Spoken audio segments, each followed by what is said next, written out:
What up guys, it's Dragon Ball for Life here today and I'm back with another video. Now today's video I want to talk about the Dragon Ball characters and how Ki works. Now I mentioned in my last Set the Programmer video where he was talking about Beast Gohan, and he mentioned a little bit about, these guys training their mind, their body, and their spirit and stuff. Because he was talking about Zamasu and how he took over Goku's body and had, Goku Black. And at that time, they stated that Goku and Vegeta met the limit of their Zenkai boost, and that he was able to, surpass that because of the soul that was in the body. And I did mention in that video that I want to talk about, Ki, because there are three aspects to Ki and, getting stronger in Dragon Ball that people don't really understand fully. One of them is through physical training, the other one's through mental training, and the other one's through spiritual training. And these things work on different things. The physical is obviously on their physical abilities, the mental is on their psychic abilities, their attacks, the psychic attacks and stuff, and their psychic protection. And the spiritual one is more based on their energy reserves and their Ki and stuff itself. So yeah, I want to go in depth in these and I want to talk about them a little more because I think there's some intricacies when it comes to Ki in Dragon Ball that a lot of people don't understand. A lot of people put the Dragon Ball, magic system very low. They put other magic systems above them. Now, when I say magic system, I'm not talking about magic itself. It's just a terminology used when it's talking about different power systems. It's called a magic system. So basically, stating how the power system in a fictional universe, how it's handled, the details of it, how it works, the principles, and basically this goes to any fictional universe where they have power. So Dragon Ball's magical power system would be Ki, sometimes also just magic, but usually it's put on the low end because of how simplistic it is and not very well defined. I will agree with it not being well defined, but it is not simplistic. It's actually quite complex if you think about it, though it's not super complex. So let's go into talking about how the power works. Now they can do a lot of crazy things. They can create extra limbs like Tien did. They can create duplicates of themselves like how Tien did and the rest of them did. They can even normally they shoot energy blasts, but they can also create sentient beings like how Gotenks was able to create ghosts out of I think his saliva or something. So he's able to create sentient ghost beings that were not only talking but had their own mind of their own and able to do what they wanted and stuff. And then you had him also creating this energy barrier thing, trapping Buu into this weird kind of cocoon thingy, and he was playing volleyball with Piccolo to slam him down into the earth. So there's quite a bit of interesting things you can do, and there's a lot of intricacies to Ki and explaining it. So let's talk about the different things you can do with Ki and the nuances behind it, because there's quite a bit of debate about these characters, their power, but it always comes down to how the Ki works and how the Ki system works in Dragon Ball. So first let's talk about the ability of them being able to transfer their energy into inanimate objects.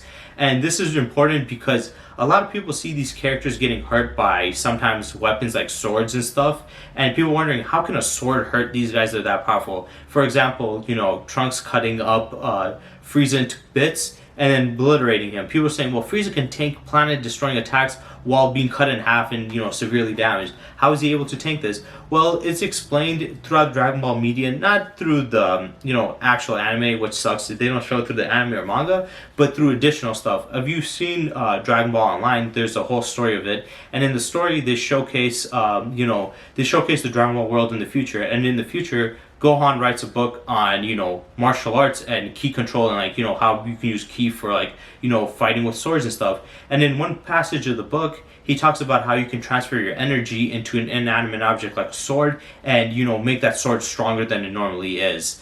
And making that sword stronger than it normally is. And this was called Shin. This technique was called the Shin technique.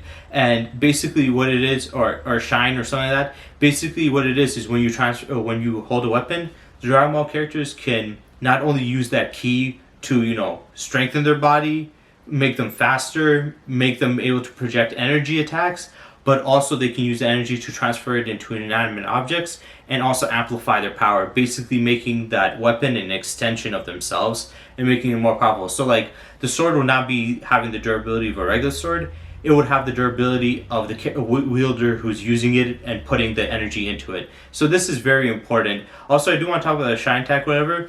it's important that that was mentioned in the book because of you see Trunks' move. It's literally called Shining Sword Attack, which is basically the name of the technique that Gohan gives in the book for doing this. So you see it's already there. So yeah, he uses this against Frieza, and it makes sense because people for a long time they're like, how is he able to, cut up Frieza into pieces?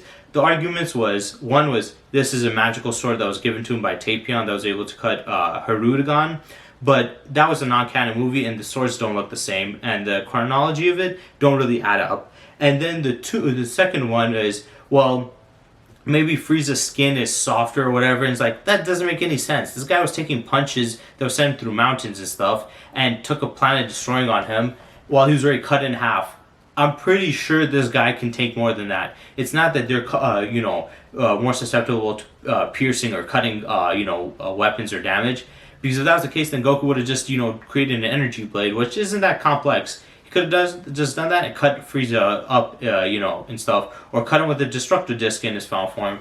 But it wasn't that simple. So he had to, just overpower him. But yeah.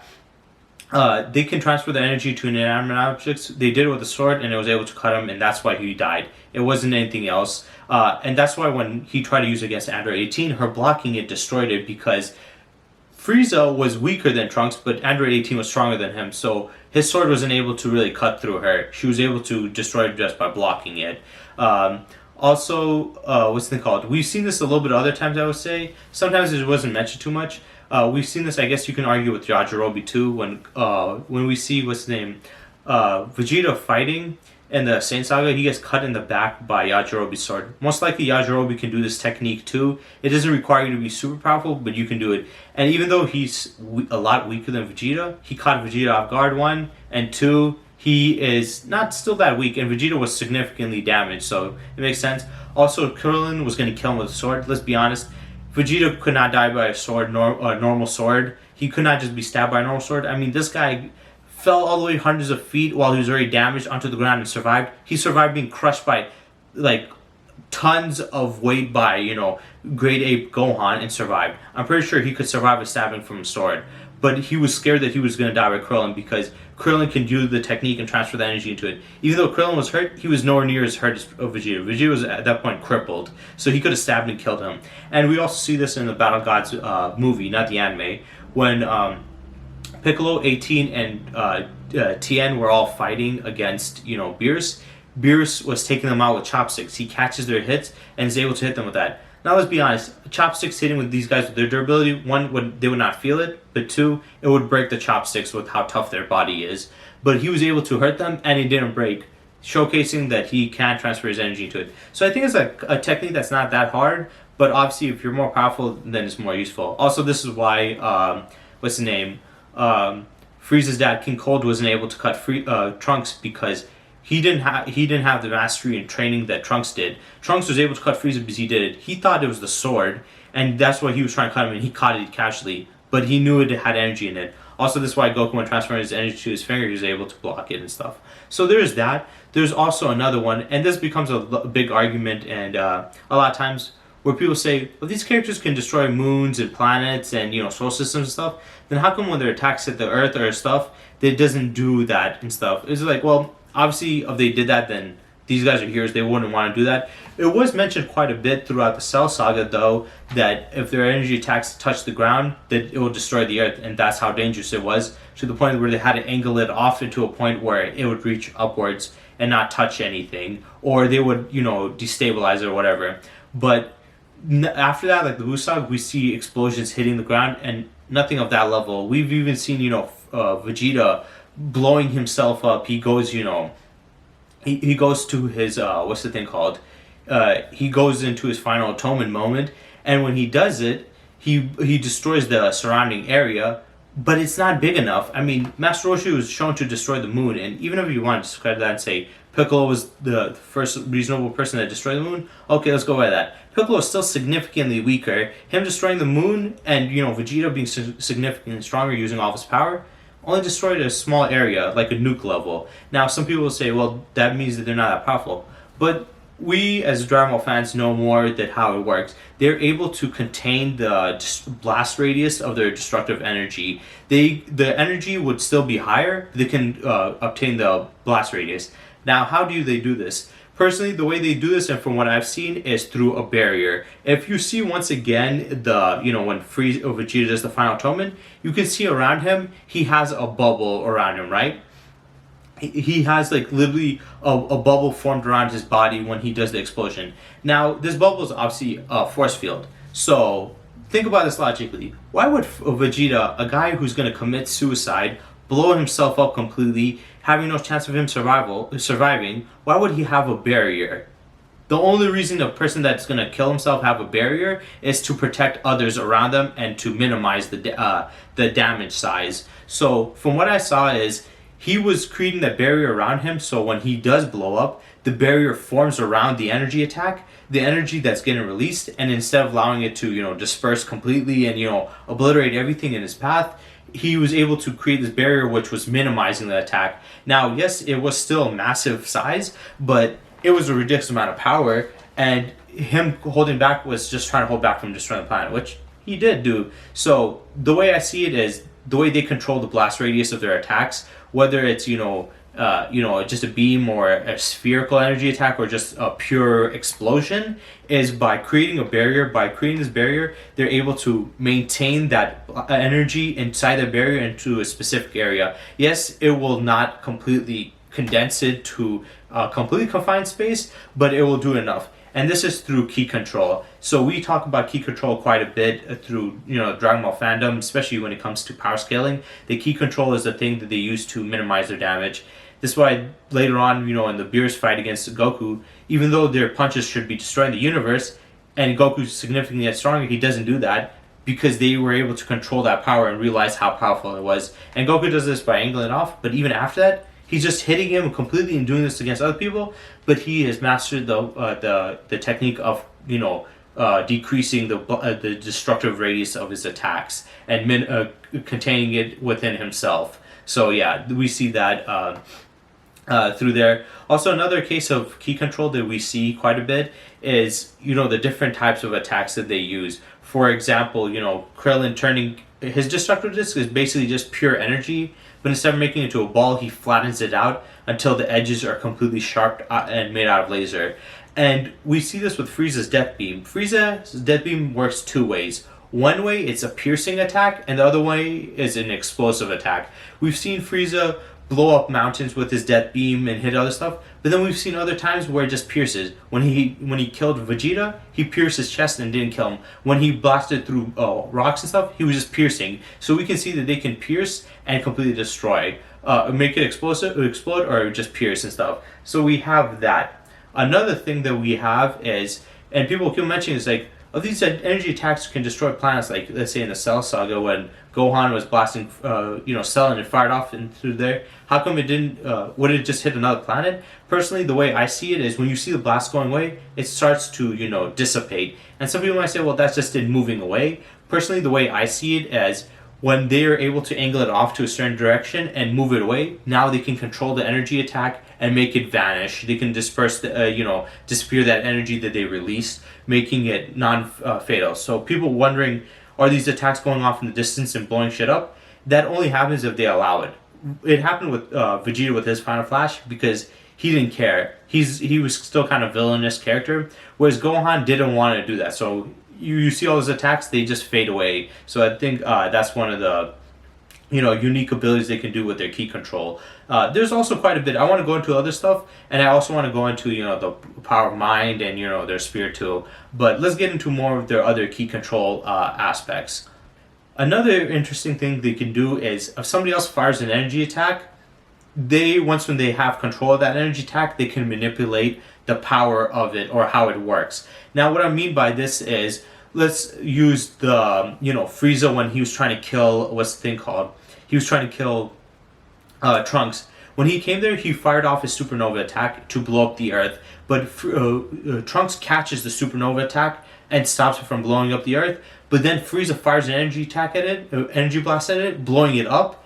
but it just destroys the area around him and does not destroy the planet. Now, people use this as a kind of argument to say the Dragon Ball characters aren't planet busters because that attack they stated was going to destroy the planet, but it didn't. How come it didn't do it then? Well, here's my explanation for it. Because let's be honest, they can. We saw Frieza destroy planet Vegeta, which was a massive planet with the same technique. He stated that he can destroy the Earth, and the Earth was small, so did his dad. And we saw what he did to Namek. He even stated that he was holding back when he did that, when he just destroyed the core and stuff. So they can't hold it back. But this attack earlier, he's saying he's going to destroy the planet, let's leave and stuff.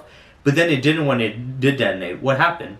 Well, what I go by, since they do have ki control, is once they take full control of an attack, even if it's from an enemy, they can control how it works. So since when Frieza fired it off, it was going to destroy the planet because Frieza didn't care for Earth and he just wanted to wipe them out. So he allowed the energy to destroy the planet. He wasn't containing it, so it was destroying just a significant area instead of the entire thing. So he contained it, right?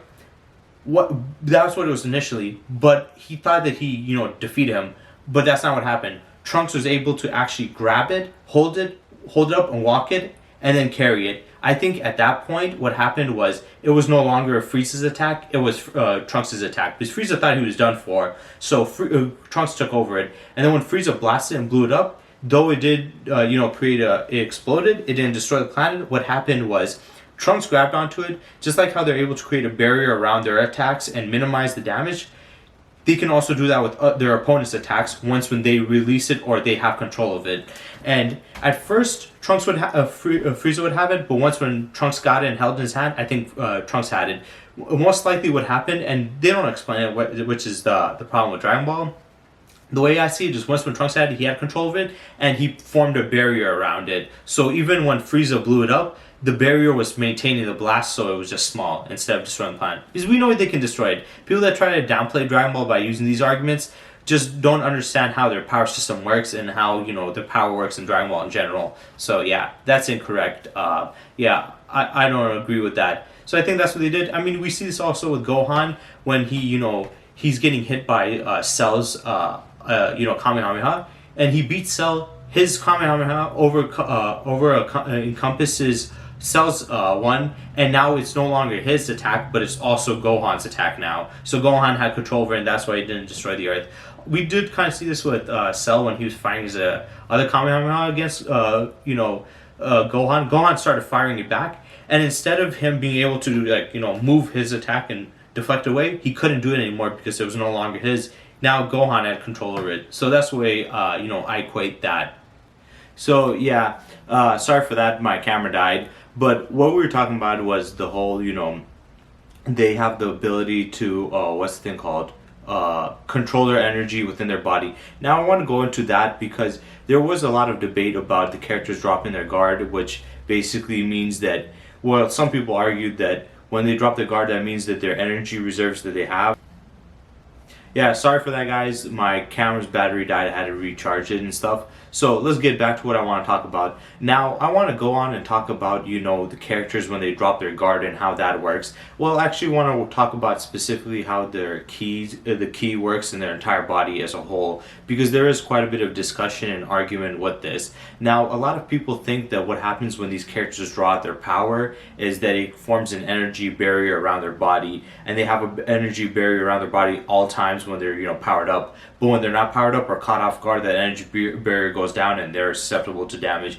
Basically meaning that physically they're not that durable or strong, but when they have their ki up, then they have a guard that protects them. Now that is true that when they can form energy barriers around their body. Some of them could be massive bubbles, others could be just like a little layer around their body as a whole. But when it becomes a problem is them making it sound like this is something that naturally happens when they reach up their power, which is not true. This is a falsehood, and I explained in my video too about it, talking about the durability and stuff about Goku getting taken out by a laser. I mentioned the fact that these characters are not forming a barrier around them. What happens, and I'm going to go a little more in depth, is the energy that's within them is in their center of their body. That's where chi and the elements of chi and chakra come from the center of your body, and the more you power up, the more they draw out that energy out all around their body. So naturally they have that chi within them and in their core of their body, like deep in their center, and the more they power up, the more they're able to draw on this energy and pull it out and, you know, get stronger over the time. So yes, naturally when they don't power up, they are weaker. When they power up, they get stronger and stronger. But the way it works is the energy that's within them, the more they draw it out, gets dispersed throughout their entire body, which makes their entire body more durable. That's why they can take, take more heavier damage, punch really hard, move really fast, and the more energy that they pump into their body and they're able to draw out, the more, you know, powerful they become, the stronger they become, the faster they become, the more durable they become, the more powerful energy attacks become. Sorry for that, my mom's on the phone loud as shit, sorry. So yeah, going on to that, they become stronger the more they draw it out. But people saying that they have a natural energy barrier around their body all the time, 24/7, no. That only works if they, you know, intentionally do it. They act like it naturally is around their body. No, that is not what happens. By stating that, that means these characters are weak, physically weak, unless they use their energy, which is not true. They're naturally strong. It's just that drawing out that more energy makes them even stronger because of it. But yeah, they create a form of barrier around them whenever it's like for specific attacks, but naturally they don't have barriers around them. What happens is the ki within their body protects the inside of their body. It makes the inside of their body durable and tough, not the outside of it, but the inside of it, it makes their entire body tougher and, you know, more stronger and stuff. And that's what happens when they do it. And when their energy levels low down, that energy that it was being pulled out around their body is now been condensed back in or lowers down back in, and they get hit and get hurt. And we see this with, you know, even some show like Hunter x Hunter. They explain with Nen, and I explained in my Nen power system video that Nen is basically the same thing as ki, and it works the same way with the properties. Now, one of the traits that we're taught with Nen is you can use it to put into a single part of your body, like let's say your fist, to hit harder, or a single part of your body to defend more, but the other parts of your body will be more weaker. And the same thing happens and applies to Dragon Ball. When characters do perform energy attacks, they condense and control all that energy within their body into a small specific part of their body, and that's why the rest of their body becomes more vulnerable. For example, Recoome. When Recoome was going to do his Recoome Racer Gun or whatever thing, when he was about to do his move, his body became less durable because he was using a move that required all the energy, well, not all the energy, but most of the energy throughout his body, and it was singly focused on him firing that attack. While he did that, it left him open to damage, and that's what happens a lot of times when characters fire attacks. If an opponent is able to dodge it and come after them, they'll be open for an attack. Same thing in a real fight. If you throw a punch, you're basically open to get hit in that side that you're, throwing a punch from. So when Recoome did it, he released that he was about to release that energy, he was charging it up, and Goku dashed in and elbowed him and took him out because of it. So he attacked him in a weakened state that because he was dropping his energy due to do that. So they naturally do have strong bodies. It's just that they drop if they're caught off guard, if they're in the middle of an attack, or they're powering up or whatever. So there's times that this stuff happens, and a lot of people just misconstrued it. And I think the way it was shown through, Super, they did it to an extreme extent. Yes, do they get more susceptible to damage? But that doesn't mean anything can hurt them. I just think Super overdid it with their one. There are also a couple of other things that do play in with, ki and the natural body and how they use it and how they manipulate it. Like I said, they can multiply themselves and stuff, so they can divide the energy between their bodies and stuff. They can, not only release it throughout their hands, they can release it throughout all parts of their body. They have very, very good mastery of their energy control and how they utilize it with their, attacks. Whether it's physical or energy attacks, they have many things that they can do with it. Now, that's usually the ones that people mostly talk about, but they don't talk about the psychic abilities. They have, they have telepathy, they have telekinesis, they have, they have what's his name? Chaozu has psychokinesis, where he can paralyze somebody by holding his hands out. You even had General Blue by, he can do the same thing by just staring at somebody. So they have these other mental powers, and they can be hurt and be taken advantage by mental attacks, even psychic attacks and stuff like that, but that does not mean that they are completely vulnerable to it.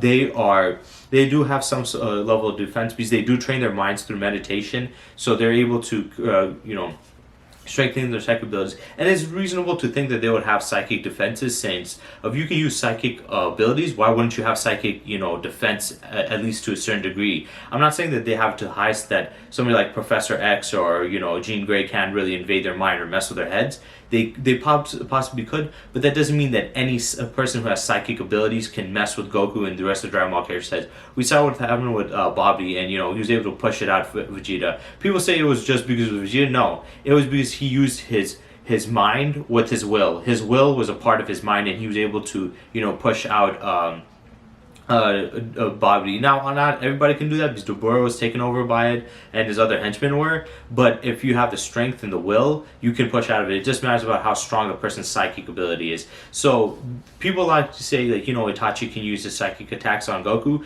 That there is a possibility that it could work, but that doesn't mean that it can definitively work, because they do have psychic protection and can use psychic moves themselves. So if he did use it against Goku, Goku might be able to have some defense against it and push back, or maybe handle it better than the characters in Naruto. Also, we see when Goku puts his hand on Krillin, he's able to read his mind. In the manga, and I think also it's mentioned somewhere in the anime, but he mentions that's his first time he uses that technique. He's never used that before, and he also somewhat uses it in the Android Saga, which people don't know or actually realize. When he's in the in the bed and he's out of it, he talks to Vegeta and them. He's like, yeah, I know everything that happens. He even sees, I think in the anime, he sees Android 18 and 17 coming there, and he knows how they look. Yet he'd never seen them. And though that might be anime exclusive, but even in the manga, he knew about them and wasn't surprised at how they looked, because he could see it through his mind. So yeah, it's not a surprise that they can do that. So they have other stuff, and that's what's one of the coolest things about them. I am going to be making a video where I'm going to be pointing out some of their cooler abilities and what they can do, because there's a lot of cool techniques like changing bodies like Captain Ginyu does. So Ki has a lot of applications. The only thing I don't like about what Dragon Ball does is they don't use it or utilize it very much. Another thing I want to talk about, and this will possibly be the final thing, if there are other stuff, maybe there's some stuff I left out. If you guys want me to talk about other stuff about how Ki works and what the applications of it, I will go into that. But one thing I do want to re-explain is the fact that all these techniques work through Ki, like hits, Tokutobashi, Goldo's time stopping abilities. They have all these things. Boo's one, I think, is magic, but it also has Ki in it. So Ki is basically just the life energy. They can have magic, which doesn't have the same properties as Ki, but it is connected to it with the energy reserves. But what I'm trying to say here is these characters have different abilities, and depending on the character's energy level or power level, they could either be susceptible to it or overcome it. Just like with Majin Buu's transmuting power, he transmuted Super Vegito into a piece of candy, but he was still able to move. Everybody else that got turned into candy couldn't move or do anything, but he was able to still move and fight.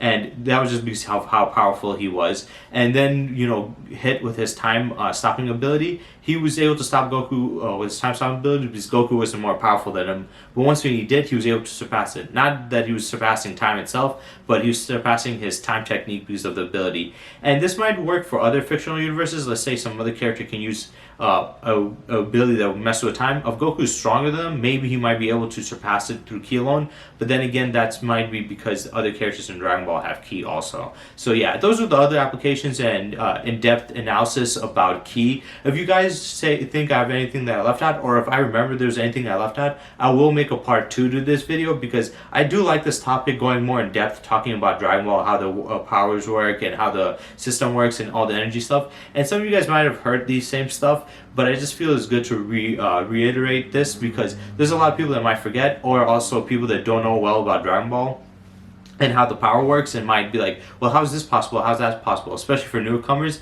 that might be confused. This video is specifically for them to give them a step-by-step to explain how Ki works and the complexity of it, because Ki might seem simple, but when you dive deep into it and analyze it, it is far more complex than a lot of people think it is. There's a lot of moving parts to it. So yeah, I hope you guys enjoyed this video. I hope you enjoyed these type of videos. I will be bringing out more introspective videos like these instead of just reaction videos. I will be making more in-depth videos. So yeah, stay tuned for that, and I hope you guys enjoyed.